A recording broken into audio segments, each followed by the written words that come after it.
وزیر، اس کے army chief, ان کو جب پریزنٹس ملتے ہیں، جب وہ اقتدار میں ہوتے ہیں، تو جب ان کو تحفے ملتے ہیں، تو یہ جو سارے تحفے ہیں یہ جاتے ہیں توشہ خانہ کے اندر.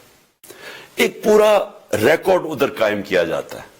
اس توشہ خانہ سے ایک قانون کے تحت آپ فیصلہ کر سکتے ہیں کہ میں ایک آدھی قیمت، ہمارے دور میں آدھی قیمت ہم دے کے ہم وہ خرید سکتے ہیں وہاں سے. سارا ریکارڈ اس کا ہے پڑا ہوا ہے توشہ خانہ میں.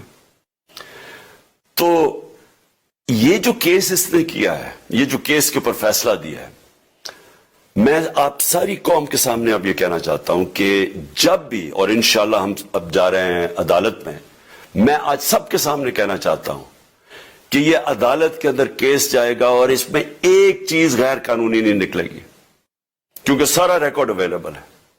اور جنہوں نے قانون توڑا ہے، توشہ خانہ کا قانون کس نے توڑا ہے؟ آصف زرداری نے اور نواز شریف نے. کیسے توڑا ہے؟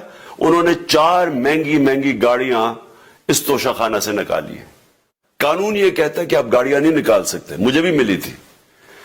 تو ان کے کیس تو سنے نہیں، ان کے 10 سال سے کیس پڑے ہوئے جو انہوں نے یہ گاڑیاں غیر قانونی طور پہ نکالی تھی. اور وہ جو کہ سارے میرے وکیل نے آج قوم کے سامنے بتایا کہ سارا ریکارڈ اویلیبل ہے، اس کے اوپر اس نے یہ فیصلہ کیا. تو پہلے تو ہم جائیں گے انشاءاللہ عدالت میں، لیکن میں اس الیکشن کمشنر کے اوپر اپنی قوم کے سامنے اس کا ذرا اصلیت رکھنا چاہتا ہوں.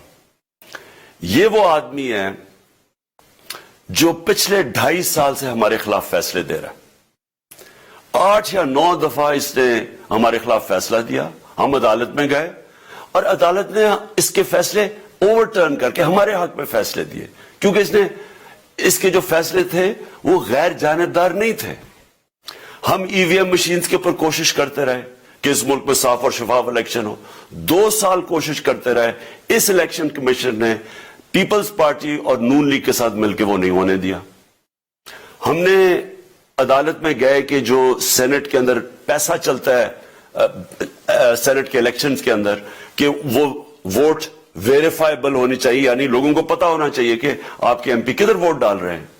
ہم سپریم کورٹ میں گئے، سپریم کورٹ میں اجازت دے دی کہ ووٹ ویریفائبل ہونی چاہیے، اس نے روک دی. اس کے بعد یوسف رضا گیلانی کا بیٹا پیسے دیتے ہوئے پکڑا گیا ووٹ خریدتے ہوئے، اس نے کوئی ایکشن نہیں لیا. یہ اس نے جب ہمارا یہ ابھی جو آڈیو لیکس ہوئی ہے، اس کے اندر کیا چیز آئی ہے سامنے؟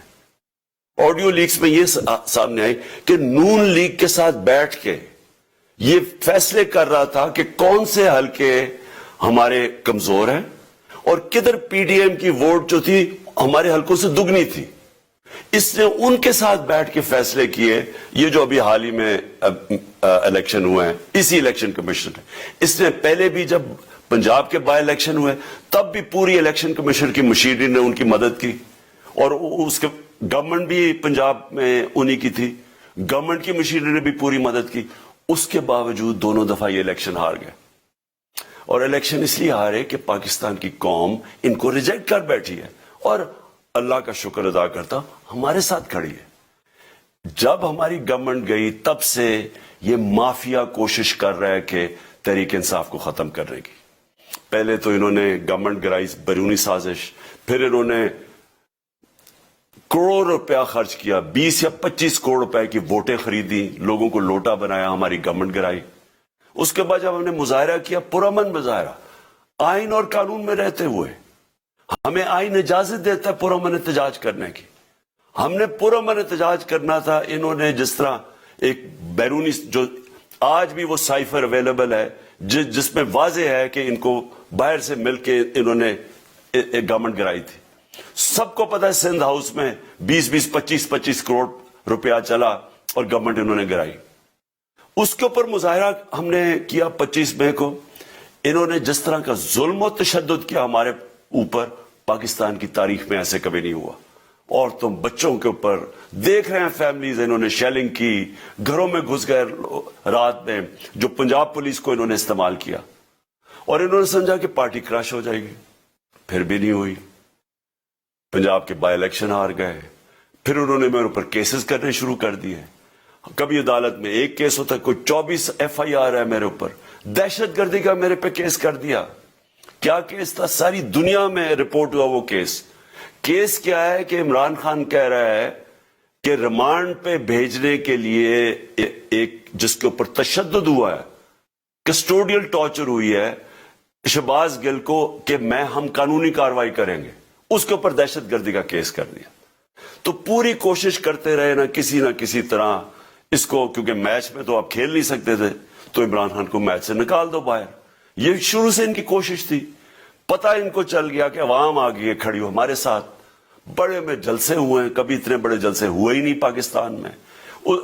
اور پھر یہ جو ابھی جو الیکشن ہوا ہے اس کے اندر پوری پلاننگ کرتے ایک کینڈیڈیٹ کھڑا کر کے پھر بھی ہار گئے. تو یہ مجھے پہلے ہی پتا تھا کہ انہوں نے اس کا رزلٹ کیا آنا ہے. میری ساری پارٹی کو پتا ہے, میں نے ان کو واٹس ایپ کیا, اپنے سارے لوگوں کو بتایا. مجھے کل رات میں نے سب کو بتا دیا کہ اس نے ڈسکوالیفائی کرنا ہے, کیونکہ یہ اس سازش کا حصہ ہے, یہ مافیا کا حصہ ہے. اور مافیا کیا کوشش کر رہی ہے یہ ذرا ساری قوم سن لو. جو پاکستان کی سب سے بڑی پارٹی ہے, جو فیڈرل پارٹی ہے, باقی پارٹیز تو اب صوبائی پارٹیز رہ گئی ہیں, چھوٹی سکڑ کے ہو گئی ہیں فیملی پارٹیز. جو سارے ملک کے اندر ایک فیڈرل پارٹی ہے اس کو ختم کرنے کی کوشش کر رہے ہیں. اور یہ میں پھر سے اس ملک کی تکلیف دے جو ہمارا تاریخ کا حصہ تھا, جب ایسٹ پاکستان ہمارے سے علیحدہ ہوا, کیا ہوا تھا؟ جو پارٹی کو سب سے بڑا مینڈیٹ ملا اسی پارٹی کو ختم کرنے کی کوشش کی. ملک کا جو ہوا وہ تاریخ کا حصہ ہے. یہ پھر کوشش کر رہے ہیں کہ ایک پارٹی جو ساری فیڈریشن کو اکٹھا رکھ سکتی ہے اسی پارٹی کو ختم کرنے کی کوشش کر رہے ہیں کہ جناب عمران خان کو کسی طرح ڈسکوالیفائی کرے اور پھر الیکشن ہو. اور پھر مجھے اور نواز شریف کو ایک ہی طرح دکھایا جا رہا ہے کہ اچھا جی عمران خان بھی ڈسکوالیفائی ہو گیا تو نواز شریف بھی ہو گیا. نواز شریف اس ملک کا بڑا مجرم ہے, 30 سال سے چوری کر رہا ہے اس ملک کا پیسہ باہر. بڑے بڑے محلات ہیں اس کے اور اس کے بچوں کے باہر, ایک رسید نہیں دکھا سکتا کہ پیسہ کدھر سے آیا.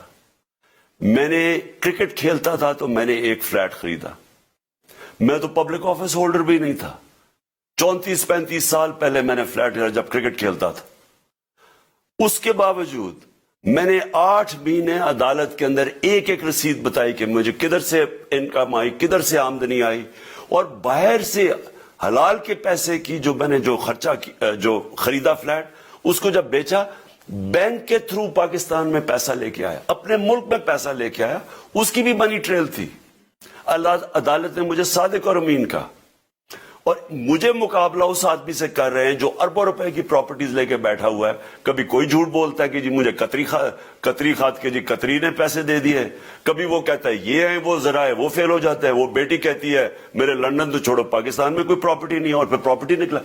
یعنی جو بتا ہی نہیں سکتے کہ اس ملک سے باہر اربوں روپے کی پراپرٹیز ہیں, اور اس کو اور میرے ساتھ کر رہے ہیں کہ جی اب دونوں ڈسکوالیفائی ہو گئے. اور جو سب سے شرمناک چیز کیا ہے کہ جس آدمی کی ساری پراپرٹی سب پاکستان سب ڈکلیئرڈ اپنے نام پہ, اس کو ڈسکوالیفائی کر رہے ہیں, اور یعنی میچ سے باہر رکھنے کی کوشش کر رہے ہیں. اور کن کو اس ملک میں بچایا جا رہا ہے؟ اس ملک کے بڑے بڑے مجرم جن کے اوپر اربوں روپے کے کیسز ہیں, وہ آ کے پہلے تو ان کو سازش کے تحت ملک پہ بٹھایا جاتا ہے, پھر وہ قانون اسمبلی میں بیٹھ کے نیب کا قانون چینج کرتے ہیں اور 1100 ارب روپے اپنا معاف کروا لیتے ہیں. قوم جب نیچے پسی ہوئی ہے آج مہنگائی میں, بے روزگاری میں, 6 مہینے میں انہوں نے ملک کدھر سے کدھر پہنچا دیا ہے. آج دنیا کہہ رہی ہے کہ پاکستان قرضے نہیں اپنے واپس کر سکتا, ہمارے بانڈز کریش کر گئے ہیں, ہماری انڈسٹری نیچے جا رہی ہے, ہمارا فورن جو پاکستان میں ڈالرز آنے تھے ایکسپورٹس بھی نیچے جا رہی ہے, ریمیٹنس بھی نیچے جا رہی ہے, ملک کی دولت کم ہو رہی ہے, گروتھ ریٹ نیچے چلی گئی ہے, کسان علیحدہ سڑکوں پہ نکلے ہوئے ہیں, ٹیکسٹائل انڈسٹری وہ 20% بند ہو گئی ہے. 6 مہینے میں وہ پاکستان کو یہاں لے کے آئے ہیں اور اپنے صرف پیسے بچا رہے ہیں, صرف آ کے اپنی چوری بچا رہے ہیں. اور جو آدمی 26 سال سے سٹرگل کر رہے ہیں اس ملک میں, قانون کی بالادستی ہو, انصاف ہو, احتساب ہو, اس کے اوپر کیسز کر رہے ہیں اس طرح کے صرف اور صرف میرا منہ بند کرنے کے لیے. میں آج اپنی ساری قوم کے سامنے یہ آپ سب کے سامنے یہ وعدہ کرتا ہوں کہ میری جتنی بھی زندگی ہے وہ ان چوروں کا مقابلہ کرنے کے لیے. میں اس کو سیاست نہیں سمجھتا, میں اس کو جہاد سمجھتا ہوں. یہ جو مافیا بیٹھا ہوا ہے جس کا یہ حصہ ہے یہ الیکشن کمشنر, میں جب تک زندہ ہوں میں ان کا مقابلہ کروں گا. میں اپنے سارے آج جو پروٹیسٹرز بیٹھے ہیں میں آپ سب کو آج پہلے تو شکریہ ادا کرتا ہوں. اب میں کہتا ہوں کہ اب آپ پروٹیسٹ ختم کر دیں. آج آپ پروٹیسٹ اب ختم کر دیں کیونکہ لوگ اس وقت مشکل میں ہیں اور میں نہیں چاہتا کہ میری قوم مشکل میں ہو.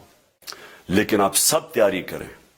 میں نے کہا تھا مہینے کے اینڈ میں لانگ مارچ کروں گا اور میں پوری طرح انشاءاللہ اس ملک کی تاریخ کی یہ سب سے بڑا پروٹیسٹ ہوگا. اور یہ صرف لانگ مارچ پہ ختم نہیں ہوگا, یہ میری حقیقی آزادی کی تحریک چلتی رہے گی جب تک اس ملک کے اندر قانون کی بالادستی قائم نہیں ہوگی. اس طرح کے چور, اس طرح کے ڈاکو, اس طرح کے مافیا, اس طرح کا یہ کرپٹ الیکشن کمشنر جب تک یہ بیٹھے ہیں میری یہ تحریک چلے گی. اور میں اپنی ساری قوم کو آج کہہ رہا ہوں کہ یہ ملک ایک فیصلہ کن موڑ پہ ہے.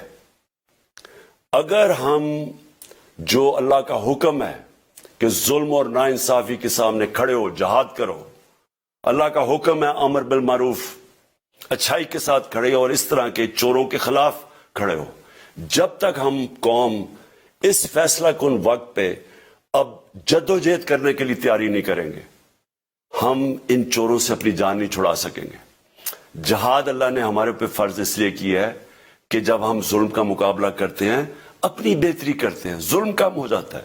جب ہم اس طرح کی ناانصافی اور ظلم کے سامنے سر جھکاتے ہیں ہماری معاشرہ تباہ ہو جاتا ہے. جب معاشرہ اچھے اور برے کی تمیز ختم کرتا ہے, یہ چور جا کے ملک کا فیصلہ کرتے ہیں, وہ معاشرہ کو تباہ کر دیتے ہیں. ہم آج اس فیصلہ کن وقت پہ کھڑے ہیں. میں آپ کو کال دوں گا, پھر سے میں آپ کو کہوں, اور انشاءاللہ اس ملک کی تاریخ کی یہ سب سے بڑا مظاہرہ ہوگا, یہ سب سے بڑی پروٹیسٹ موومنٹ ہوگی اور یہ رکے گی نہیں. اب یہ جب تک ہم اس ملک کو حقیقی طور پہ آزاد نہیں کرتے یہ میری پروٹیسٹ موومنٹ اب چلتی رہے گی. پاکستان زندہ باد. عمران خان کا ویڈیو پیغام آپ نے سنا, یہاں شامل کریں گے ایک بریک. آپ رہیے نا انٹرٹو نیوز کے ساتھ.